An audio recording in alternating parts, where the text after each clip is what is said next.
¿Qué es DITEC?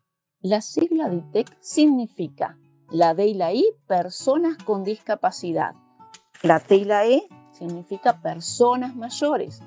La C significa otros de la comunidad, en el cual involucran a la CEPOF, enfermedades poco frecuentes, oncología y todo bajo el paraguas de los derechos humanos.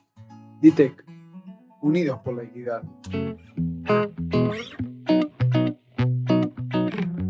Muy buenos días, muy buenas tardes, muy buenas noches.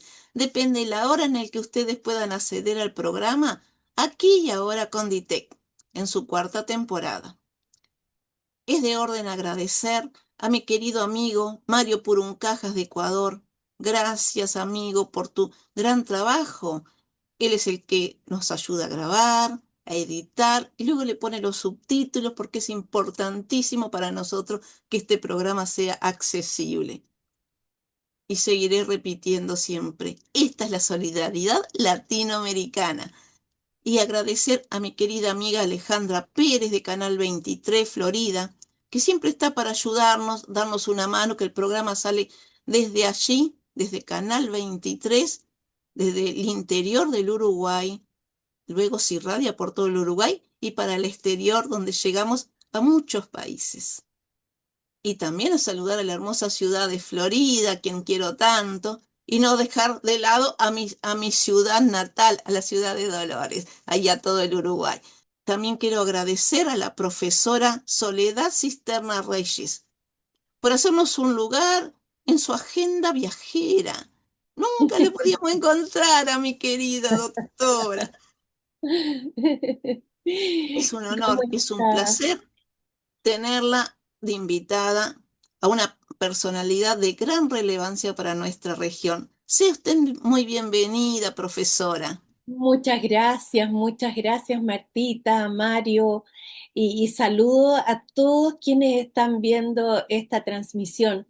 Felicitaciones a DITEC, porque el trabajo que han realizado durante años se nota y trasciende el tiempo y los lugares.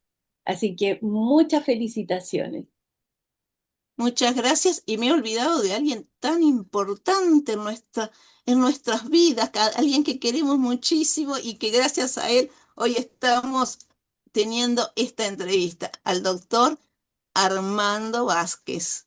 ¿Verdad, Sí, María Soledad? Armando, sí, Armando que está viviendo en Chile, así que nos encontramos hace un tiempo y estuvimos hablando de DITEC. Este es un programa que se hace a pulmón, pero poniendo todo el corazón. Como ustedes saben, es un programa distinto cuya finalidad es promover la información, la educación, la accesibilidad y sensibilización de las siguientes temáticas: discapacidad, personas mayores, personas y familiares con EPOF, cánceres raros. Y recordar que las personas con discapacidad somos sujeto de derecho, no objeto del derecho. Ahora, antes de comenzar la entrevista, en este 2025 he adquirido la práctica de audiodescribirme. Como la invitada, le ofrezco comenzar una audiodescripción. ¿Se ha animado, profesora? Pero por supuesto, claro, de lo que están viendo de mí, yo soy persona ciega y entonces entiendo que desde aquí hacia arriba me ven, estoy con una blusa blanca, un suéter que es de color verde, el collar también, unos aros plateados y mi pelo es liso y castaño oscuro. Eso en general es lo que puedo decir de mí. Mi nombre es Marta Jiménez Torres, soy una persona más bien baja, cabello rubio hasta los hombros, con lentes. Hoy estoy vestida con una polera color clarito, color natural casi, y una chaqueta color rosa.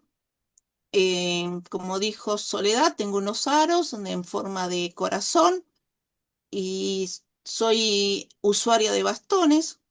Y desde el año 2017 que me pude recuperar al haber quedado en silla de rueda y bueno, con una caída jugando con mi perra Cocker, así que tengo los huesos frágiles. Oh, Y bueno, pero siempre con la actitud de seguir adelante, siempre seguir estudiando. Estoy terminando en la Facultad de Derecho y estoy estudiando en la facultad, la FIC, le llamamos en Uruguay, de Información y Comunicación. Tengo 66 años y soy una de las fundadoras de DITEC. La profesora es chilena, es abogada y magíster en ciencias políticas chilena y persona ciega, lo que le ha permitido entender y avanzar en la vida desde diversas realidades. Su especialidad como abogada es la defensa de los derechos humanos de las personas con discapacidad, a lo que se ha dedicado en el campo académico como profesional.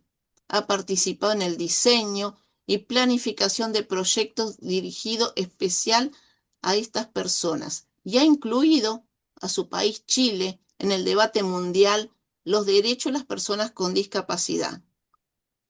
Es enviada especial del Secretario General de las Naciones Unidas sobre discapacidad, accesibilidad desde 2017, dedicada a la defensa de los derechos humanos. Perdón, ¿usted iba a agregar algo, doctora, profesora? sí, que ese cargo terminó en el 2023, el de enviada especial.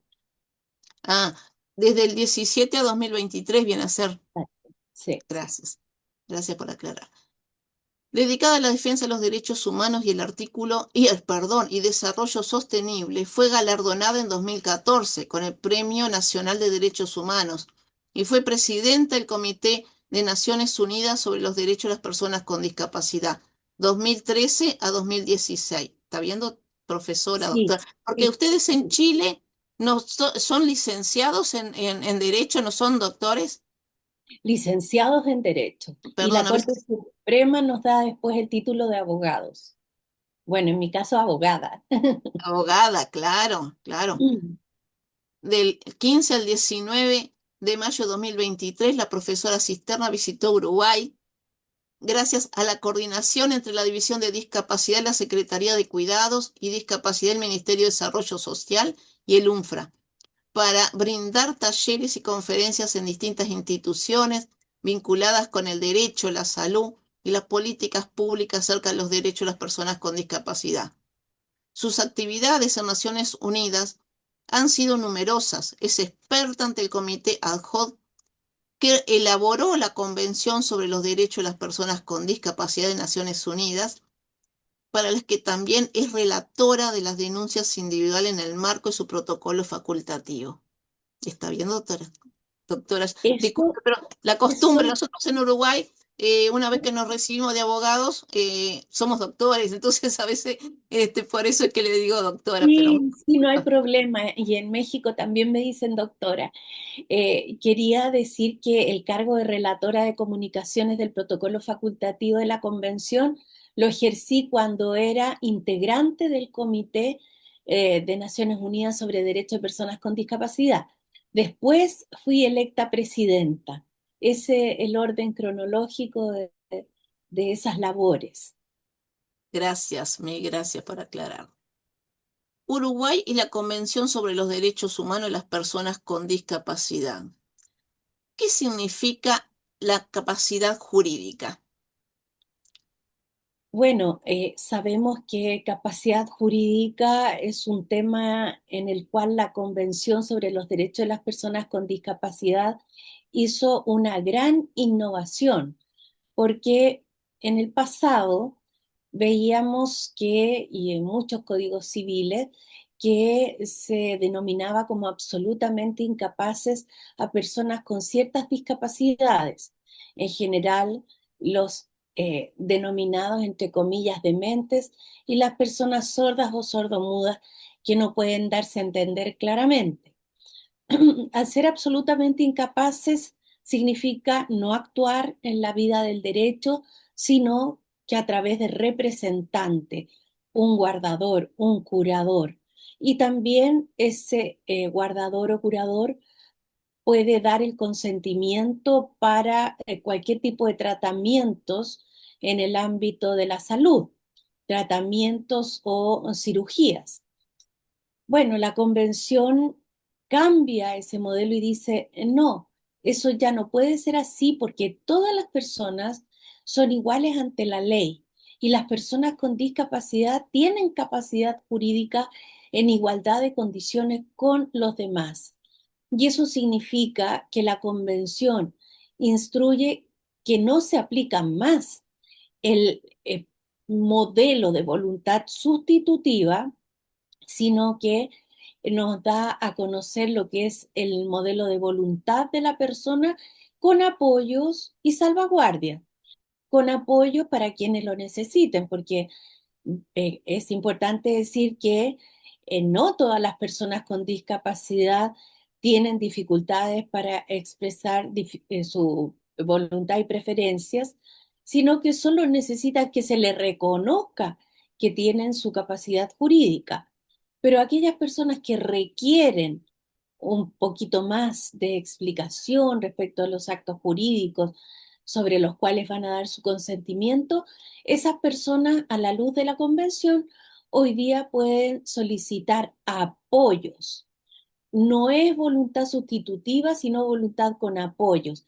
La misma persona es la que expresa su voluntad y quien lo apoya no es quien toma las decisiones, sino que es quien informa, quien explica la envergadura del acto jurídico que se va a realizar o el consentimiento que se tiene que dar o se necesita que se dé para algún tipo de tratamiento en el ámbito de la salud. Entonces, como ustedes comprenderán, es un cambio, yo diría, trascendental el que realiza la convención cuando nos habla de capacidad jurídica con apoyos, porque significa dejar atrás los procedimientos de interdicción y el nombramiento de curadores en general. Ya no existe esto que las personas son absolutamente incapaces y que los actos que celebran son absolutamente nulos por falta de capacidad.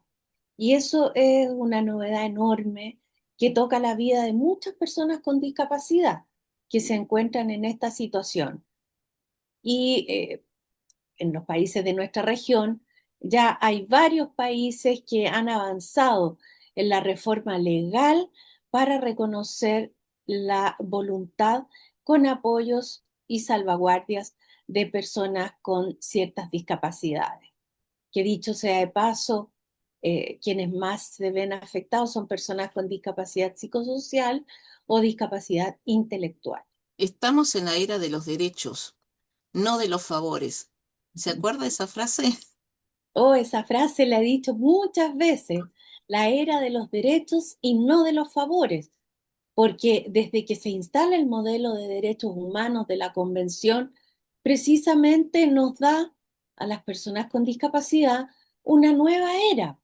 Ya no es la caridad, la beneficencia, ni tampoco la decisión de médicos y familiares respecto de lo que es más conveniente y apropiado para nosotros y nosotras como personas con discapacidad, sino que es la misma persona. Por eso era de los derechos y no de los favores. ¿Cuánto camino nos queda por recorrer para lograr la igualdad? A ver, desde que se adoptó la convención en el 2006 y entra en vigor en el 2008, hasta ahora, que estamos en el 2025, hay que reconocer que se ha avanzado en los distintos países. eh, a lo menos 6 países de la región ya tienen la reforma en capacidad jurídica, lo que es mucho decir, porque es un tema complejo que ha representado mucha reticencia y resistencia en algunos ámbitos. Se ha avanzado también, yo diría que no al 100%, pero medianamente en el tema de la toma de conciencia sobre los méritos, capacidades y habilidades de las personas con discapacidad, desterrando prejuicios y estereotipos. Sin embargo, claro que nos queda por avanzar. Por ejemplo, en el ámbito de la inclusión laboral. Yo diría que ese es uno de los ámbitos más complejos, donde muchas veces se tiende a pensar que la persona con discapacidad no va a ser productiva o que va a vivir con licencias médicas, lo que no es así.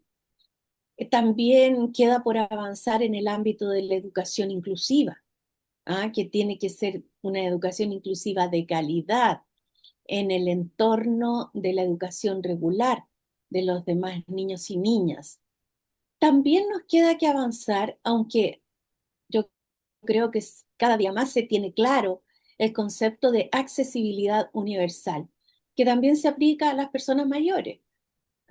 Por eso es universal, se aplica a distintos sectores de la población.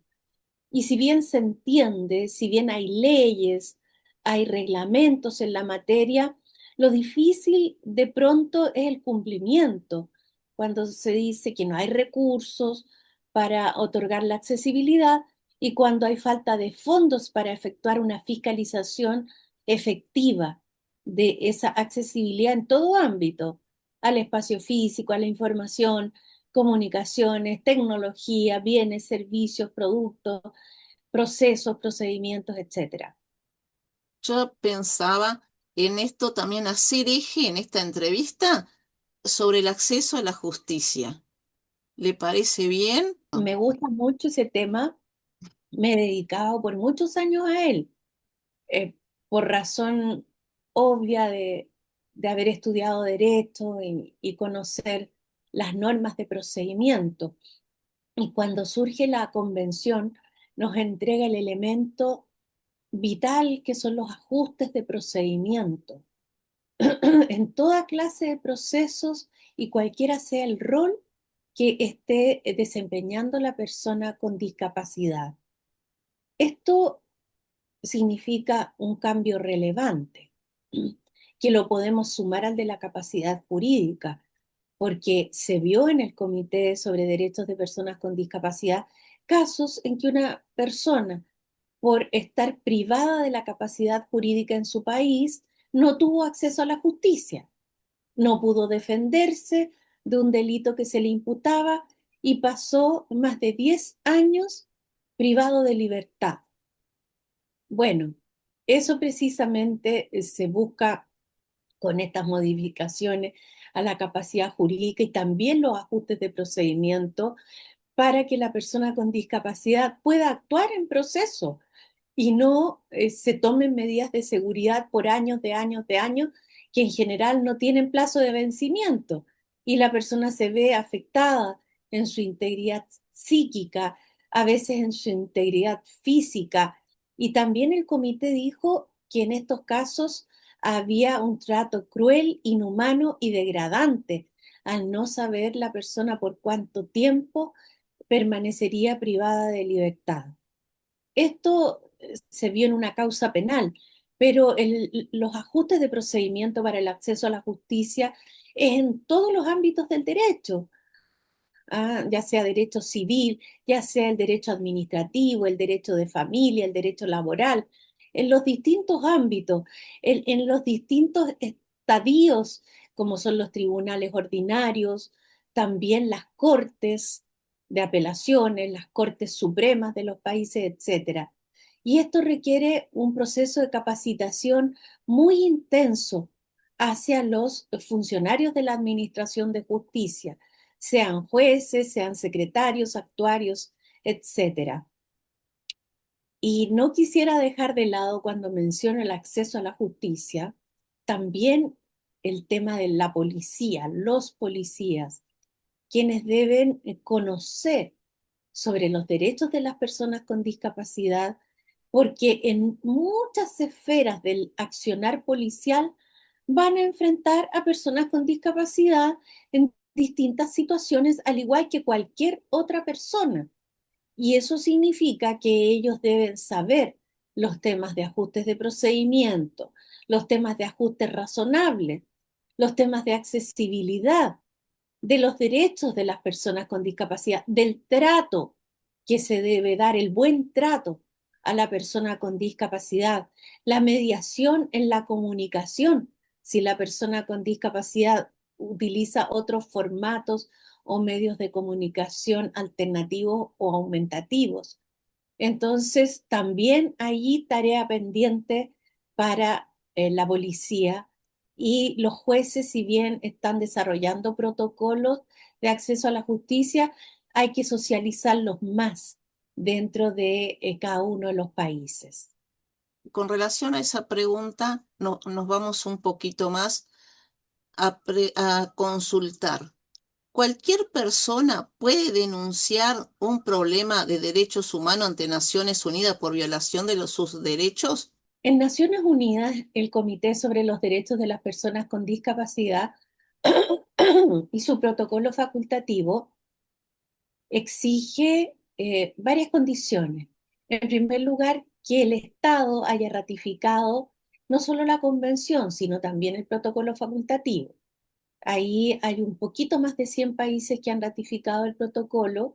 Entonces, lo primero que tiene que observar la persona es si su país, su Estado ha ratificado el protocolo. Luego, tiene que ser fundada la denuncia, basarse en hechos comprobables, tiene que también basarse en señalar que se están violando derechos que aparecen en la convención. Y muy importante esto, debe haber agotamiento de recursos internos en el país. Esto significa que si yo experimento violación de derechos, primero tengo que ir en mi país ante los tribunales y las instancias pertinentes a reclamar mis derechos. Y si en ese plano no resulta, es denegada la petición de la persona, allí la persona puede acudir al Comité sobre los Derechos de las Personas con Discapacidad de Naciones Unidas y también cuando hay distintos instrumentos internacionales que usar, la persona tiene que elegir el uno o el otro. No puede utilizar dos al mismo tiempo. Por ejemplo, en el caso nuestro acá en América Latina, aparte del Comité sobre los Derechos de las Personas con Discapacidad, tenemos la Comisión Interamericana de Derechos Humanos, donde también podríamos recurrir, pero hay que elegir uno de los dos caminos. Y así pues, podemos multiplicarlo, por ejemplo, si es una mujer, puede ir al Comité para la eliminación de la discriminación contra la mujer, pero tiene que elegir una de las vías. Eso es lo que te puedo decir. Ahora, hay un caso en que se exceptúa que la persona no haya agotado recursos internos y es cuando se ve claramente que va a haber una denegación de justicia en el país donde está esa persona. Aunque haga los trámites que haga, no va a ocurrir nada. Y eso pasa, por ejemplo, en personas privadas de su capacidad jurídica en el país. En esos casos muy excepcionales pueden ir directamente al Comité sobre los Derechos de las Personas con Discapacidad. Y está contemplado en el reglamento del comité también. ¿Siempre tienen que ser personas físicas? ¿Pueden ser personas jurídicas? Podrían ser personas jurídicas. Puede ser una persona o grupo de personas, ya, y la persona puede ser natural o jurídica. Grupo de personas no requiere necesariamente un vínculo jurídico, sino que solamente es ser un grupo, ¿ya? Y esto también les habilita para otro procedimiento que señala el protocolo facultativo, que es cuando existen violaciones graves y sistemáticas de derechos humanos.